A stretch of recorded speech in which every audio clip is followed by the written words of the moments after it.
Salah satu yang menarik dari materi tentang ketidakpastian pengukuran adalah dalam sebuah pengukuran kita tidak pernah tahu berapa nilai sebenarnya dari hasil pengukuran itu.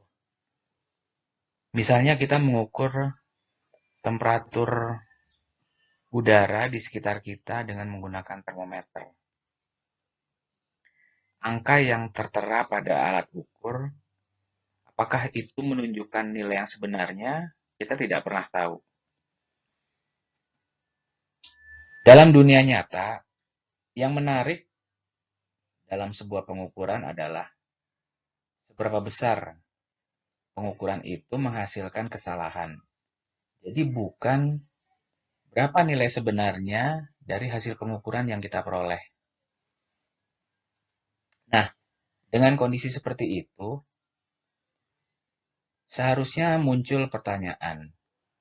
Jika kita melakukan kesalahan dalam pengukuran, berapa besar kesalahan yang kita peroleh dari pengukuran itu? Jawaban dari pertanyaan itu kita sebut dengan ketidakpastian pengukuran.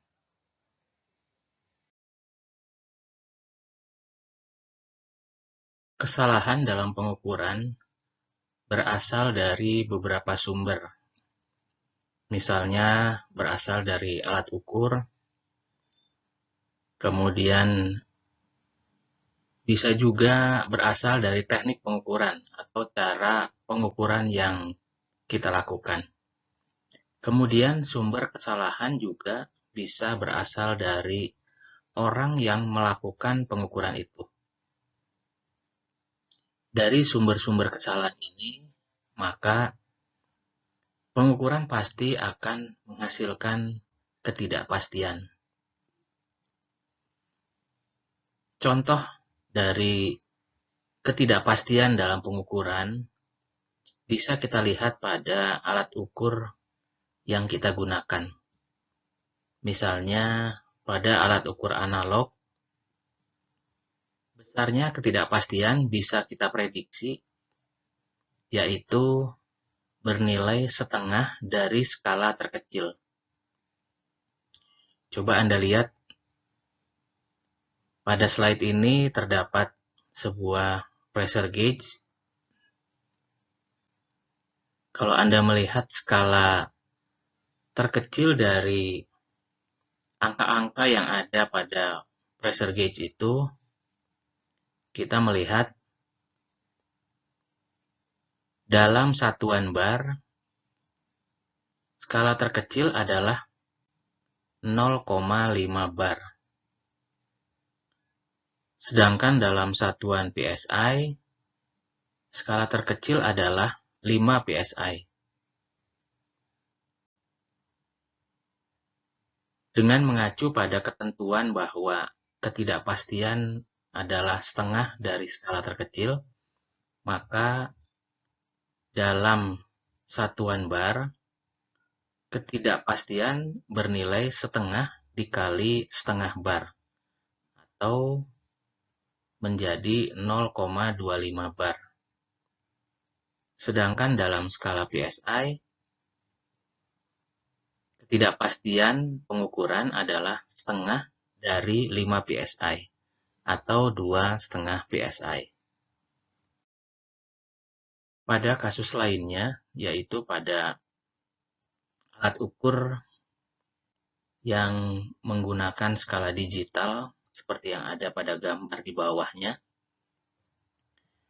ketidakpastian pengukuran bisa dilihat dari angka yang ada di paling belakang. Jadi kalau kita melihat angka yang ditunjukkan 27,8, ketidakpastian dari pengukuran yang menggunakan skala ini bisa saja 0,1 derajat atau 0,2 derajat. Kenapa angka 0,3 derajat tidak menyatakan nilai ketidakpastian? Kenapa harus 0,1 atau 0,2? 0,1 atau 0,2 jika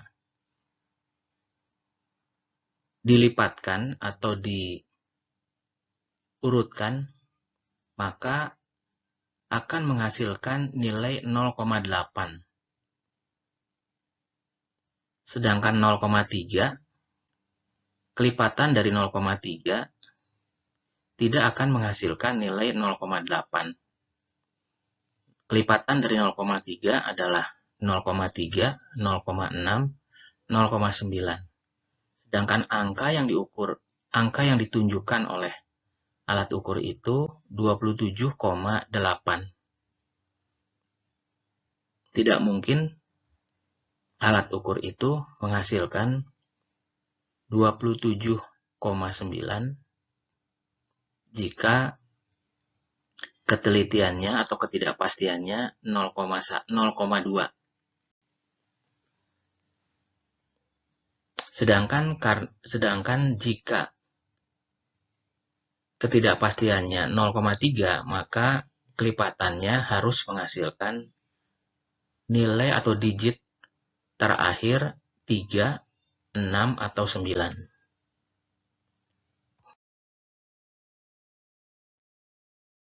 Pengukuran suatu objek atau pengukuran suatu variabel biasanya dilakukan dengan berulang. Pengukuran yang dilakukan lebih dari satu kali pencatatan. Jika kita melakukan pengukuran berulang itu, maka bagaimana cara untuk menyatakan nilai ketidakpastiannya? Yang bisa dilakukan adalah setelah kita mencatat hasil pengukuran berulang tadi, maka dari hasil yang didapat, kita harus merata-ratakan hasil pengukuran berulang itu.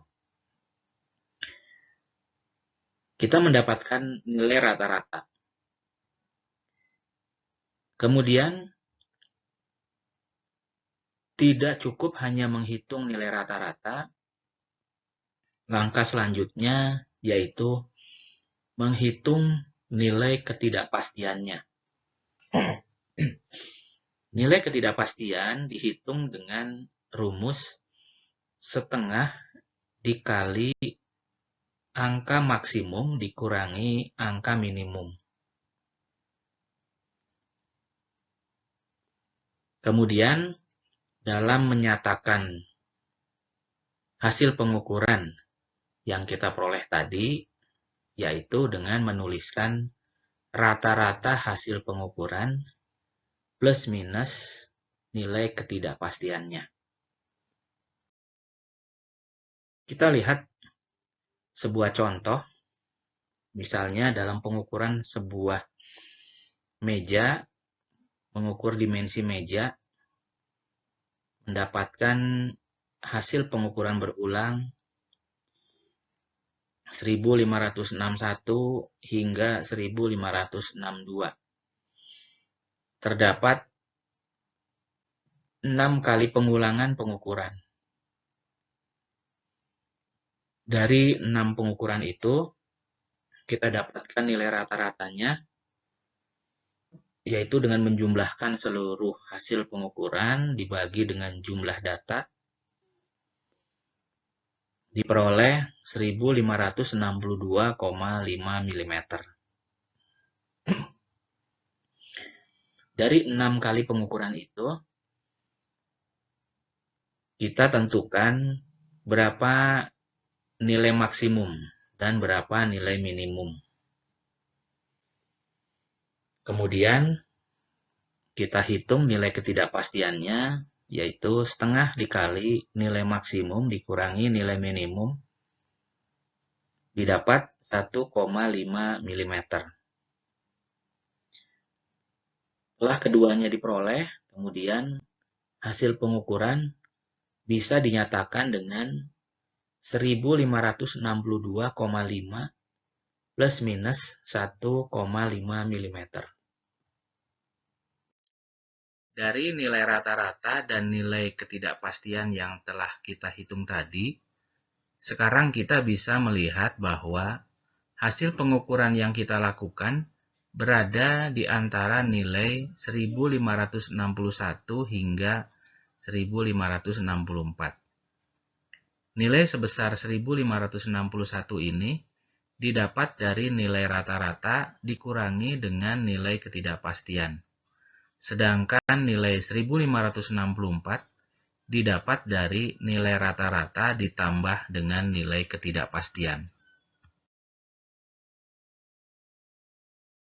Dalam pengukuran, terdapat dua definisi error atau kesalahan, yaitu yang pertama kesalahan random atau kesalahan acak, atau disebut random error. Kemudian yang kedua adalah kesalahan sistematik atau systematic error. Saya akan menjelaskan. Random error adalah kesalahan yang tidak terkendali dalam pengukuran. Misalnya pengukuran yang dilakukan oleh orang yang berbeda. Kita tidak bisa mengendalikan kedua orang tadi harus melakukan pengukuran yang sama. Pengukuran yang dilakukan oleh dua orang berbeda akan menghasilkan hasil yang berbeda karena mungkin saja teknik yang dilakukan berbeda ataupun respon saat membaca hasil pengukuran berbeda.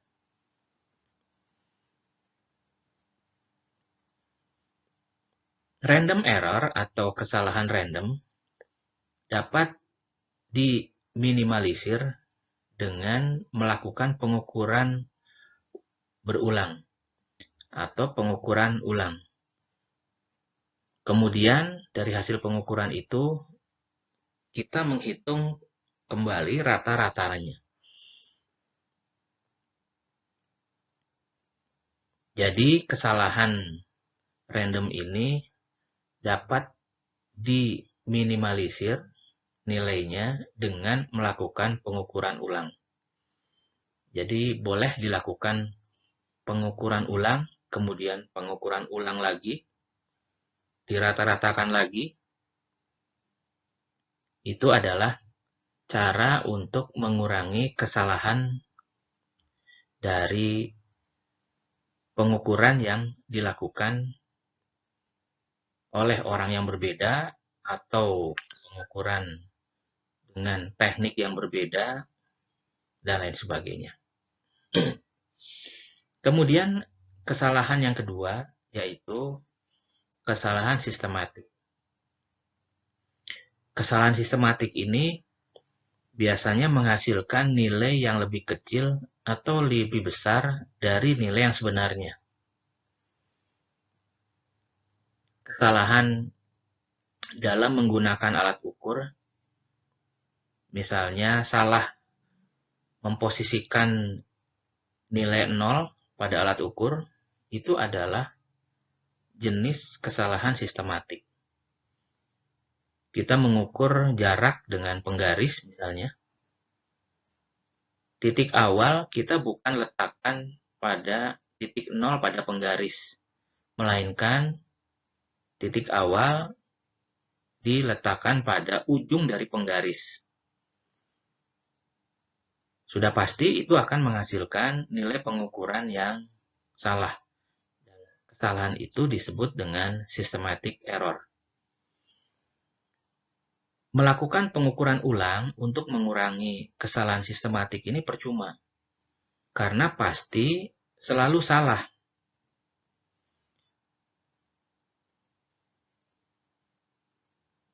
Agar terhindar dari kesalahan, maka setting titik 0 selama pengukuran harus dilakukan dengan benar.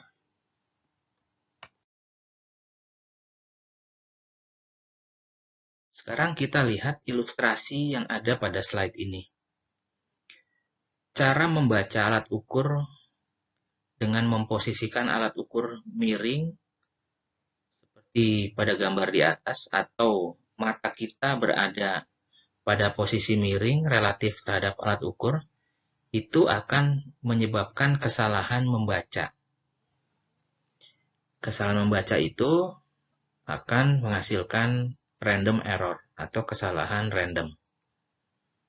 Jadi, agar terhindar dari kesalahan atau untuk meminimalisir kesalahan pembacaan tadi, alat ukur harus diletakkan dengan benar di hadapan mata kita. Kemudian, contoh dari kesalahan sistematik seperti yang ada di gambar di bawah, kita melihat alat ukur atau jarum pada alat ukur tidak menunjukkan nilai 0 saat kondisi awal. Pada gambar bawah sebelah kanan, ada dua ilustrasi alat ukur yang berbeda, yaitu jarum tepat menunjukkan di angka 0, sedangkan yang gambar sebelah kanan, jarum tidak menunjukkan pada posisi 0. Kita bisa pastikan bahwa alat ukur yang sebelah kanan itu pasti akan menghasilkan systematic error karena kesalahan dalam mengeset nilai 0 dari jarum penunjuknya.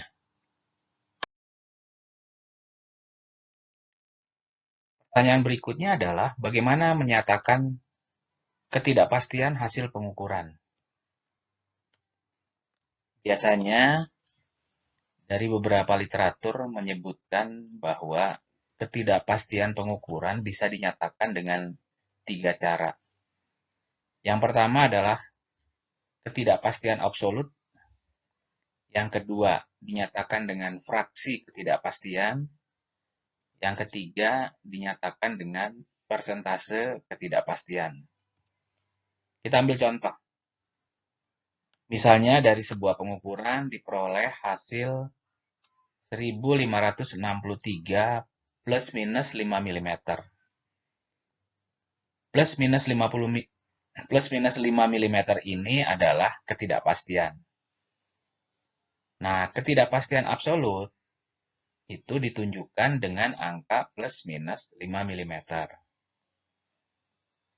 Yang kedua, jika dinyatakan dengan fraksi ketidakpastian, maka ketidakpastian absolut yang 5 mm tadi dibagi dengan hasil pengukuran 1563 mm. Sehingga fraksinya adalah 5 dibagi 1563 atau 0,003 mm. Kemudian, ketidakpastian juga bisa dinyatakan dengan persentase ketidakpastian. Jadi, fraksi ketidakpastian tadi itu dikalikan dengan 100%, menghasilkan 0,3%.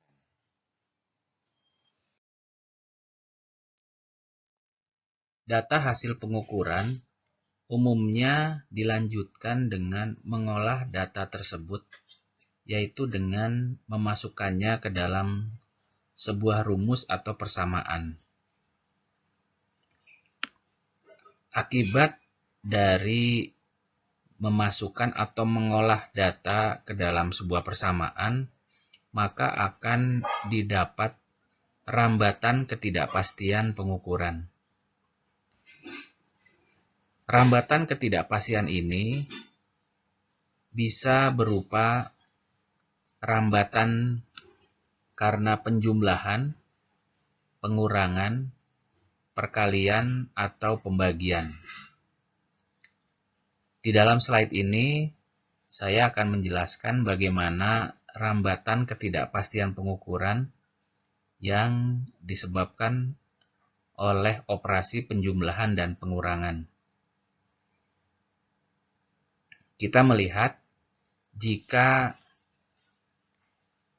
suatu variabel dijumlahkan dengan variabel lainnya,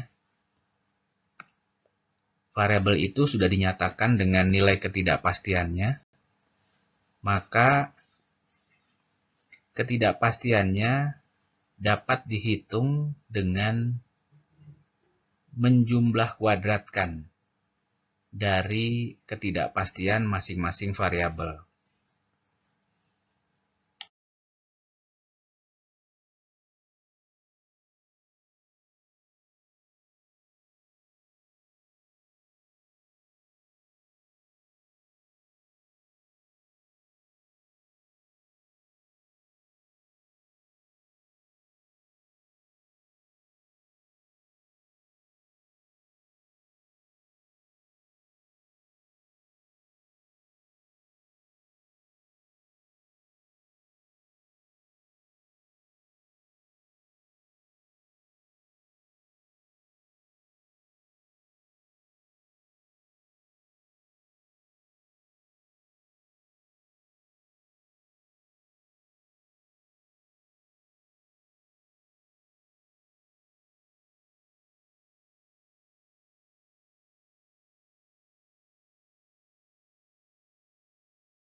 Jika dalam pengolahan data hasil pengukuran melibatkan operasi perkalian, maka nilai ketidakpastian dari pengukuran itu dapat dihitung dengan persamaan atau rumus yang ada di dalam slide ini. Misalnya, variabel A memiliki nilai X plus minus dx, sedangkan variabel B memiliki nilai Y plus minus dy. Dx dan dy adalah nilai ketidakpastian. Jika C sama dengan A dikali B, maka C bernilai sama dengan X dikali Y. Kemudian nilai ketidakpastiannya adalah dc per C sama dengan akar dx per x kuadrat ditambah dy per y kuadrat.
Dalam operasi pembagian, rambatan ketidakpastian pengukuran dihitung sama dengan operasi perkalian, di mana nilai ketidakpastian dihitung dari rumus DC per C sama dengan akar dx per x kuadrat ditambah dy per y kuadrat. Tidak ada perbedaan dalam menghitung rambatan ketidakpastian untuk kasus perkalian dan pembagian.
Perhitungan rambatan ketidakpastian pengukuran dalam operasi pangkat berbeda dengan operasi perkalian dan pembagian.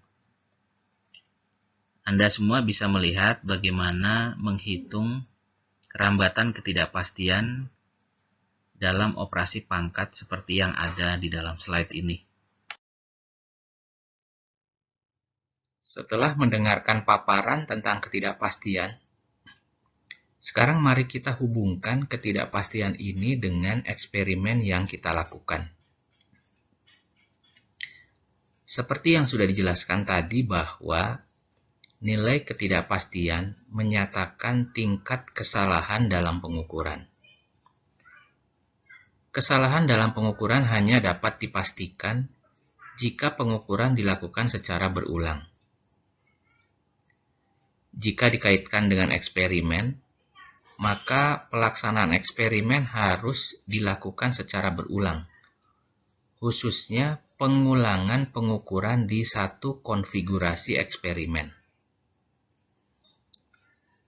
Agar bisa mendapatkan nilai ketidakpastian, maka pengukuran variabel output di setiap konfigurasi minimal dilakukan sebanyak 5 kali. Dengan hasil pengukuran variabel output berulang sebanyak 5 kali itu, maka kita bisa menghitung nilai rata-ratanya dan juga nilai ketidakpastiannya. Nilai ketidakpastian ini memberikan indikasi seberapa teliti pengukuran variabel output yang kita dapatkan. Semakin kecil tentunya semakin baik. Kamu semua tentunya masih ingat eksperimen tentang catalytic converter yang pernah kita diskusikan beberapa pekan lalu. Pada eksperimen itu, sebagai variabel output adalah emisi gas yang terdiri dari gas CO, CO2, O2, dan gas HC.